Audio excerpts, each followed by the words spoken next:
Bendera raksasa yang dimiliki Palembang dengan ukuran panjang 3.000 meter kembali ikut dalam memeriahkan HUT RI ke-70 tahun di Palembang.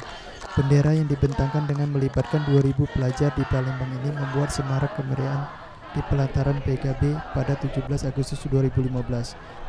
2.000 pelajar sekota Palembang telah siap untuk membawa bendera untuk dikibarkan di DPRD Sumsel dan berakhir di Kriya Agung Palembang. Hal ini disampaikan Siti Anissa, Ketua Alumni Latihan Kepemimpinan Siswa.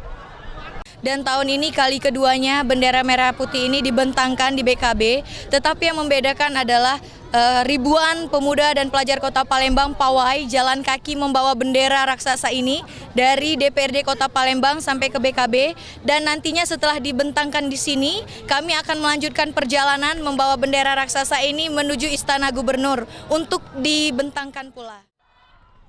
Ferry Jatinugroho, Gusti Putu, Sriwijaya TV.